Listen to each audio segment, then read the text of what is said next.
अस्सलामुअलैकुम जी फ्रेंड्स। आज का जो हमारा टॉपिक है वो है elastic stiffness constant of cubic crystal. हम लोगों ने एक सीरीज स्टार्ट की हुई है, तो इस सीरीज में इन टॉपिक्स पर हम पिछली वीडियोस में बात कर चुके हैं। ये देखते जाएं।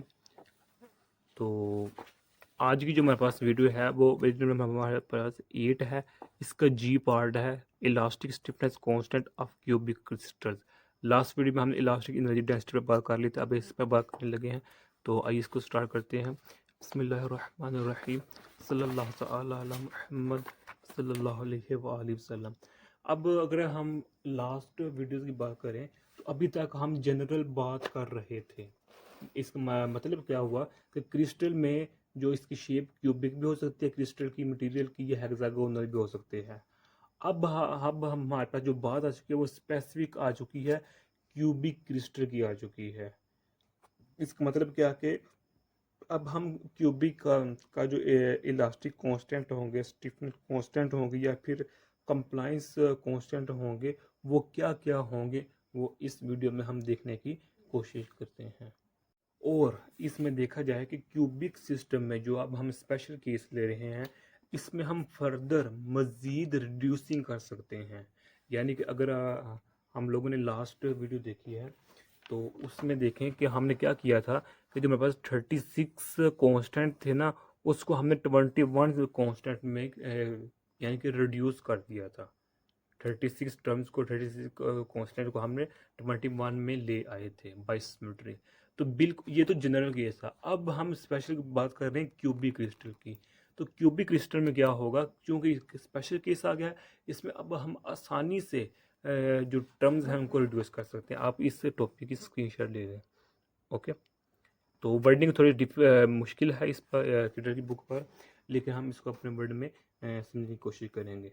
होगा इसी बुक के अकॉर्डिंग ही। ओके, लेकिन हम इजी वर्ड्स में कोशिश करेंगे। तो अब जो इसमें टर्म्स है उसको हम मज़ीद रिड्यूस कर सकते हैं।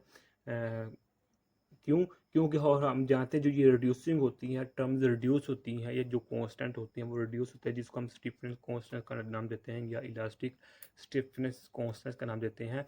जो ये रिड्यूस होते हैं किसकी वजह से होती है? सिमेट्री की वजह से होती हैं। मतलब कि जो क्रिस्टल के अंदर अगर सिमेट्रिक एलिमेंट्स पाए जा रहे हैं तो ये फर्दर रिड्यूस होंगे। ओके। तो अगर हम बात करें तो for the case of cubic system या क्यूबिक क्रिस्टल के लिए, तो जो 21 कॉन्स्टेंट्स हम थे हमारे पिछले वीडियो में हमने देखे थे, अब उस 21 कॉन्स्टेंट्स को अब हम 3 कॉन्स्टेंट्स में कन्वर्ट कर सकते हैं, यानी कि रिड्यूस कर सकते हैं। यानी कि देखिए, पहले 36 थे, उससे हम 21 में आए। अब 21 से हम डायरेक्ट आ रहे हैं 3 कॉन्स्टेंट पर। किस केस में? क्यूबिक क्रिस्टल के केस में। और जो 3 कॉन्स्टेंट होंगे वो क्या होगा? C11 होगा, C44 होगा, और C12 होगा। बाकी सब ख़त्म हो जाएंगे, एंड हो जाएंगे। ओके। ये देखिए हमारे पास C11 है, C44 है, और C12 हमारे पास कॉन्स्टेंट बच जाएगा। डन। अब जो ये 43 इक्वेशन में हमने जो तीनों कॉन्स्टेंट लिखे हैं, चलिए हम सपोज कर लेते हैं, मान लेते हैं, फर्ज कर लेते हैं, ये हमने खुद से लिखे हैं। लेकिन इन तीनों कॉन्स्टेंट को अब हम प्रूव करने जा रहे हैं। क्या वाकई कि हम 21 कॉन्स्टेंट से 3 कॉन्स्टेंट में आ सकते हैं in the form of, in the case of cubic crystal? तो अब उसको हम देखेंगे। तो बाकी जो टर्म्स होंगे यहाँ देखें, यहाँ हमें बस क्या है, E X X, E Y Y, E Z Z. Okay. E Y Z, E Z X, E X Y है। तो इन जो मेरे पास ये टर्म्स हैं, इनके अलावा बाकी जो तमाम टर्म्स हैं वो क्या हो जाएंगी? ज़ीरो हो जाएंगी, वैनिश हो जाएंगी, ख़त्म हो जाएंगी। जो मिसाल के तौर पर ये वाली इसके अलावा और है, वो तमाम क्या होगी? ख़त्म हो जाएगी। वो डू नॉट अक्कर नहीं करेंगी। क्यों? क्योंकि उनमें सिमेट्रिक नहीं पाई जा रही है। तो हम जानते हैं जो रेडिएशन की होती है वो सिमेट्रिक की वजह से ही होती है। तो इसके लिए हमें एक कंडीशन रिक्वायर्ड होती है। वो कंडीशन ये क्या होती है कि हम चूँकि क्यूबिक का केस ले रहे हैं, क्यूबिक क्रिस्टल का केस ले रहे हैं ना, तो इसके लिए हमें कंडीशन होती है, वो क्या है कि 4-3 फोल्ड रोटेशन। क्या? लिख देते हैं 4-3 फोल्ड, ये हमारे पास है रोटेशन।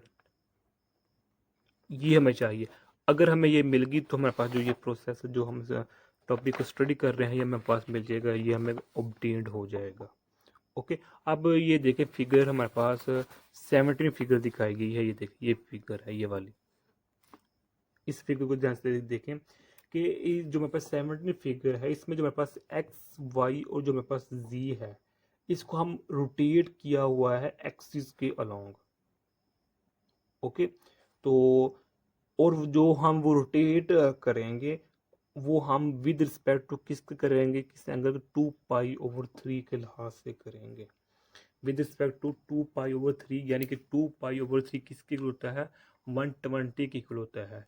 जब इस 3 डायमेंशनल एक्सिस को एक्स वाई जी को जब हम 2 पाई/3 यानी कि इसको हम कहीं या फिर कह सकते हैं 120 एंगल के लिहाज से रिलेटेड इसको रोटेट करेंगे, तो जो मेरे पास एक्स की जगह वाई वाली जगह पर एक्स कंपोनेंट आ जाएगा, जी वाली जगह पर वाई का कंपोनेंट आ जाएगा, और एक्स वाली जगह पर जी का कंपोनेंट आ जाएगा।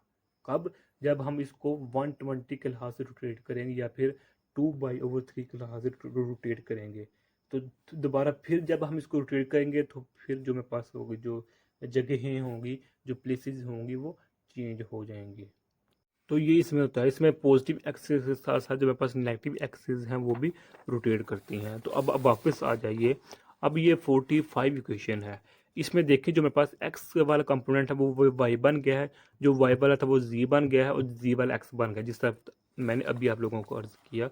जब हम इसको रोटेट करते हैं 120 के एंगल से या फिर 2 पाई/3 के, तो एक्स की जगह जी वाला कंपोनेंट जाता है, वाई की जगह एक्स वाला जाता है, तो जी की जगह वाई वाला जाता है। तो जब फिर इसको हम रोटेट करते हैं तो फिर रोटेशन होती रहती है। ओके, सिमिलर इस तरह मेरे पास ये अगर फिर इसको हम रोटेट करेंगे तो मेरे पास ये टर्म आ जाएगी, जब फिर करेंगे तो फिर ये आएगी, फिर करेंगे तो फिर ये आ जाएगी। तो ये पॉजिटिव के साथ साथ नेगेटिव एक्सिस भी वो भी क्या कर रही हैं, रोटेट कर रही हैं इधर हमारे पास।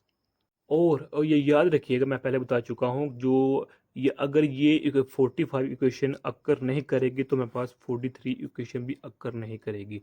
तो इसका मतलब क्या होगा कि क्यूबिक क्रिस्टल में जो मेरे पास सिमेट्रिक है, सिमेट्रिक केस है, सिमेट्रिक एलिमेंट्स, वो भी अक्कर नहीं हो रहे हैं। इसलिए ये इक्वेशन काफ़ी इम्पोर्टेंट है। तो अब जो हमारे पास ये देखें, जो हम ये E X square plus E Y Y square plus E Z Z square, ये किसके इक्वल है, E Y Y square plus E Z Z square plus E X X square. Okay, यही है ना। तो ये देखें हमारे पास, अब जो मेरे पास ये वाला जो ये टर्म है ये इसके इक्वल है, यानी कि ये जो मेरे पास है ये वाला, ये इसके इक्वल है। अगरचे इसको ये जो जगहों को हमने चेंज करा, लेकिन जो इनका जो सम अप होगा, वो इनका जो सम अप होगा वो इनके इक्वल होगा। ओके, सिर्फ क्या के प्लेसेस जमा कर दी है।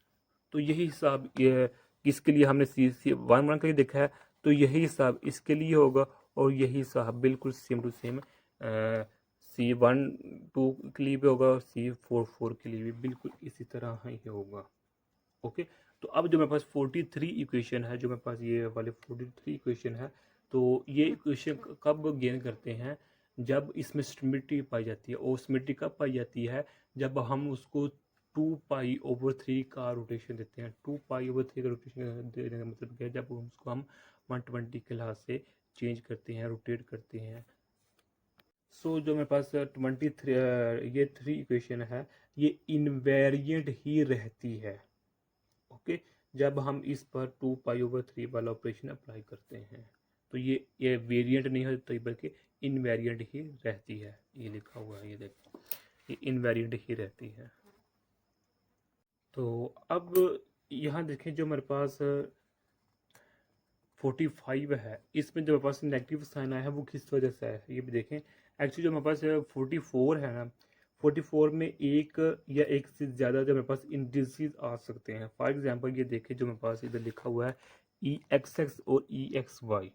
ओके, तो जो ई एक्स एक्स है ये तो इवन हो गया। अब जो ई एक्स वाई है, एक्स वाई वाला जो मेरे पास ये टर्म है, ये जो हमारा ई एक्स वाई है, ये मेरे पास क्या है, ऑड है। ओके, इसी तरह ये भी ओड है, ये भी ओड है, तो ये इवन है, ये ओड है हमारे पास। तो अब इस ओड की वजह से हमारे पास 25 में ये नेगेटिव साइन आते हैं।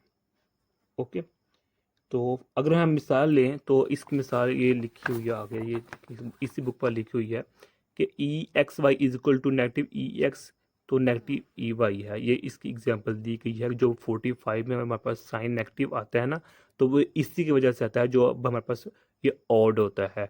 इवन की वजह से हमारे पास नेगेटिव साइन नहीं आता। ओके, तो यही वजह है 45 क्वेश्चन में हमारे पास नेगेटिव साइन आए हुए हैं। तो इन अदर वर्ड्स हम ये कह सकते हैं कि जो जब टोटल ऐड करेंगे तो जो हमारे इक्वेशन होगी वो वेरिएंट हो जाएगी। क्या हो जाएगी? वेरिएंट, इनवेरिएंट नहीं होगी। तो यही वजह है कि जो इक्वेशन नंबर 44 है, इसमें जो हमारे टर्म्स हैं वो इनवेरिएंट नहीं रहेंगी। तो जब उस पर हम 2π/3 वाला ऑपरेशन अप्लाई करते हैं, यानी कि ये देखें, ये इनवेरिएंट नहीं रहती। जब इस पर हम 2π/3 वाला ऑपरेशन यानी 20 यानी कि 120 वाला ऑपरेशन अप्लाई करते हैं ना, तो ये हमारे पास इनवेरिएंट नहीं रहती। अगर इनवेरिएंट नहीं रहती तो ये सिमेट्रिक रहती है, सिमेट्रिक नहीं रहती तो जिसकी वजह से ये क्या हो जाती है? वैनिश हो जाती है ये हमारे पास। तो अब यहाँ देखें कि जो हमारे पास C11 कांस्टेंट, C44 ये कांस्टेंट, या फिर जो C12 कांस्टेंट है, इनकी न्यूमेरिकल वैल्यूज़ भी होती हैं। जी हाँ, इनके हमारे पास न्यूमेरिकल वैल्यूज़ भी होती हैं। ओके, तो जो वैल्यू होगी वो हमारे पास करेक्ट वैल्यू होगी, उसको हम फाइंड आउट कर सकते हैं।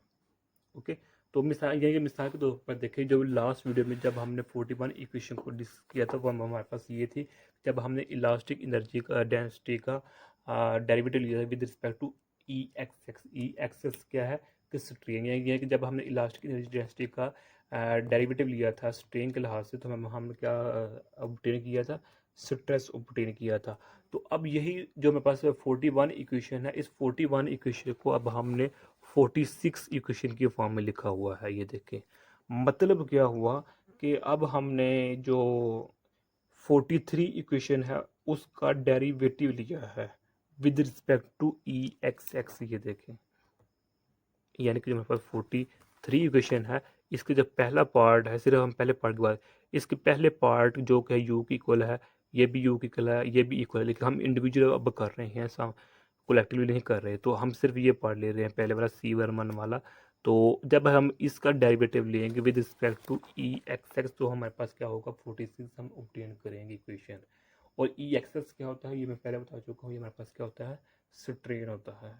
तो ये मेरे पास 46 इक्वेशन आ गई ई एक्स एक्स के लिहाज से। और अगर हम ई वाई वाई के लिहाज से लें, ई वाई वाई के लिहाज से लें, यानी कि इधर ई वाई वाई लिखें, तो इधर मेरे पास क्या होगा? एक्स वाई होगा, और इधर मेरे पास C12 होगा, और एटसेट्रा आता रहेगा। अगर हम इधर ई जी जी लिखें, तो इधर मेरे पास क्या होगा? X G is equal to C something, आगे ही मेरे पास इक्वेशन आती जाएगी इस तरह, जो भी हम डेरिवेटिव लेंगे उसके लिहाज से। अब हमने चूँकि ई एक्स एक्स के लिहाज से लिया हुआ है जो कि स्ट्रेन है, तो उसका जो मेरे पास आंस आएगा वो मेरे पास स्ट्रेस आएगा जी। यहाँ यानी कि ये देखें, जब हमने ये कहा था कि 41 इक्वेशन में जब हम इलास्टिक एनर्जी डेंसिटी का टाइम डेरिवेटिव लेते हैं विद रिस्पेक्ट टू स्ट्रेन, तो हम क्या हासिल करते हैं? स्ट्रेस हासिल करते हैं ना। तो यही बात इधर बताई गई है कि जब हम यू का डेरिवेटिव लेते हैं विद रिस्पेक्ट टू स्ट्रेन, तो मेरे पास स्ट्रेस गेन करते हैं। ये मेरे पास स्ट्रेस ही है। अब कैपिटल एक्स है और स्मॉलर एक्स है, इसको हमने बताया हुआ है डिटेल में लास्ट से लास्ट वीडियो में कि ये क्या क्या किस किस को शो को चीज़ को शो कर रहा है। तो अब हम क्या करते हैं? 46 इक्वेशन को ऑब्टेन कर लेते हैं। और इसने मज़ीद ये भी कहा है कि ये तो हो गया मेरे पास C11 के लिए, ये वाला C11 के लिए। अब ये वो कह रहा है कि इसी तरह बिल्कुल सेम प्रोसेस है, अगर हम C44 के लिए करें और C12 के लिए करें, तो हमारे पास ये 46 जैसी ही हम इक्वेशन को ऑब्टेन करते हैं। तो जब इसको हम नेक्स्ट सॉल्व करने की कोशिश करते हैं फर्दर का, तो हमारे पास क्या होता है? C12 इज इक्वल टू होता है C13 के। ओके, और जो C14 is equal to C15 के is equal to C16 is equal to 0। अगर हम इसको मैथमेटिकल प्रूव करेंगे ना, तो हमारे पास ये आंसर निकला है। लेकिन जो केटल है उसने यहाँ डायरेक्ट आंसर लिखा हुआ है। तो सिमिलरली आगे इसने यही बात की, जो 48 इक्वेशन है, इसमें कहा है कि जिस तरह यहाँ हमने u का, यानी कि 43 जो मेरे पास u है, ये वाला u, इसका अब हम डेरिवेटिव लिया है with respect to E X X या ई वाई वाई, इस केस में या ईजी लिया है। तो अब हम 47 इक्वेशन गेन करते हैं। तो इसी तरह अगर हम ई एक्स के लिहाज से डेरिवेटिव लें with respect to E X किसका, इस इलास्टिक एनर्जी डेंसिटी का, यानी कि 43 इक्वेशन में हमारे पास ये वाला यू है, इसका लें तो हमारे पास जो ऑब्टेन हुई इक्वेशन होती है वो 48 होती है, जो कि एक्स वाई है और इज इक्वल टू है C44 ई एक्स वाई के इक्वल है। तो अब अगर हम जो 48 इक्वेशन है इसको अब हम कंपैरिजन करें इसके लिहाज से, 48 इक्वेशन जो मेरे पास ये वाली है वाली देख लें, इस 38 इक्वेशन के साथ 48 इक्वेशन को हम रिलेट करें तो हमारे पास 49 इक्वेशन हम ऑब्टेन करते हैं। ये डायरेक्ट वैल्यू लिखी है और इसका मैथमेटिकल सॉल्व करें तो वो हमारे पास इसका आंसर निकल आएगा। तो जो कितल है इसने इसका आंसर डायरेक्ट लिखा हुआ है। अब हम ऑब्टेन करते हैं जो 50 इक्वेशन है।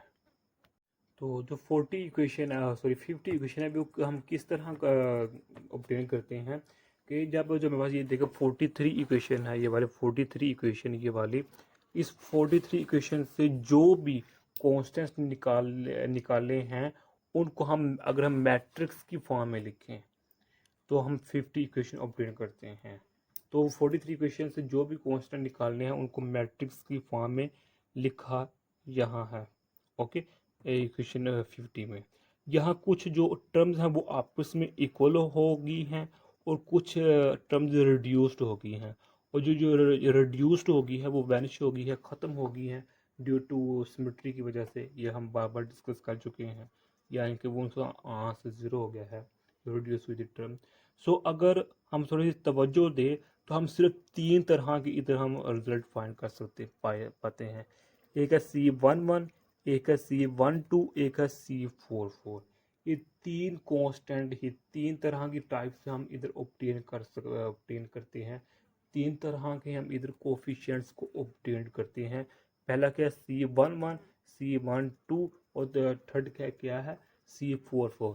और अगर आप लोगों को याद हो कि जब हमने इस वीडियो को स्टार्ट किया था तो स्टार्ट में हमने कहा था कि हम लास्ट वीडियो हमने 36 से 21 में आ चुके थे। अब इस स्पेशल टाइप यूज़ कर रहे हैं, स्पेशल फॉर्म यूज़ कर रहे हैं, तो अब इस 21 से अब 3 कांस्टेंट में आ चुके हैं। ओके, तो वो 3 कांस्टेंट क्या है, C11 है, C44 है, C12 है, और यही अब हमने मैट्रिक्स फॉर्म में ये प्रूव कर चुके हैं। और ये हमारा टॉपिक ख़त्म हो गया। और अगर हम चाहते हैं कि हम जो हमारे पास है रिलेशन निकालें किसके दरमियान, ये देखें स्टिफनेस एंड कंप्लाइंस कांस्टेंट के दरमियान रिलेशन निकालें, तो उसके लिए हमें कहाँ जाना पड़ेगा, 37 इक्वेशन पर जाना पड़ेगा, इस इक्वेशन पर जाना पड़ेगा। ओके, ये इक्वेशन 37 है, तो इस इक्वेशन पर जाएंगे तो हम जो 51 है इक्वेशन है इसको ऑब्टेन कर लेंगे। ओके, तो अब ये मेरे पास फार्मूला है, यहाँ जो बुक है यहाँ पर C14 लिखा हुआ था, लेकिन ये गलत है हमारे पास। एक्चुअली इधर मेरे पास क्या लिखा हुआ है, C44 is equal to 1/S44 लिखा हुआ है। ओके, और हम जानते हैं C किसको शो करता है, स्टिफनेस कांस्टेंट को शो करता है, और S जो हमारे पास वो किसको शो करता है, कंप्लायंस कांस्टेंट को शो करता है। और ये याद रखिएगा ऊपर भी मेंशन किया हुआ है, ये देखें ये वाला कि ये सिर्फ और सिर्फ हम क्यूबिक केस के लिए ले रहे हैं, हेक्सागोनल ट्राइगोनल टेट्रागोनल के लिए हम नहीं ले रहे। लास्ट वीडियो हमने जनरल बात की थी, अब इस वीडियो में हम स्पेसिफिक बात कर रहे हैं। तो यहाँ हमारे पास ये रिलेशन था। तो लास्ट वीडियो 50 में हमने क्या प्रूव कर चुके हैं, स्टिफनेस को, इलास्टिक स्टिफनेस कॉन्स्टेंट्स को प्रूव कर चुके हैं। और अगर आप लोगों को याद हो जब हमने ये थर्ड चैप्टर स्टार्ट किया था तो मैंने अर्ज़ की थी कि जो स्टिफनेस कांस्टेंट होता है इन्हीं की बुनियाद पर, इसी प्रॉपर्टी की बुनियाद पर हम दूसरे जो क्रिस्टल्स होते हैं, जो मटेरियल्स होते हैं, उनको जज करते हैं, मेजरमेंट करते हैं कि आया वो मटेरियल या क्रिस्टल सॉफ्ट है, हार्ड है, डक्टाइल है, ब्रिटल है, क्या है उसकी प्रॉपर्टी क्या है, वो किस पेपर हम देखते हैं, उसमें प्रॉपर्टी में एक प्रॉपर्टी है स्टिफनेस कांस्टेंट। ये बहुत अहमियत की हामिल है। इसकी बुनियाद पर हम किसी मटेरियल को कहते हैं सॉफ्टनेस है या फिर ये हार्डनेस है। तो जो नेक्स्ट वीडियो होगी आने वाली वीडियो में, उसमें हम फॉर एग्जांपल ये देखेंगे कि जो बल्क मॉडुलस और कंप्रेसिबिलिटी होती है, तो इसी स्टिफनेस की प्रॉपर इस स्टिफनेस प्रॉपर्टी की बुनियाद पर हम ये करते हैं, बल्क मॉडुलस को स्टडी करते हैं और कंप्रेसिबिलिटी को स्टडी करते हैं। तो यही आज का हमारा इतना सा टॉपिक था।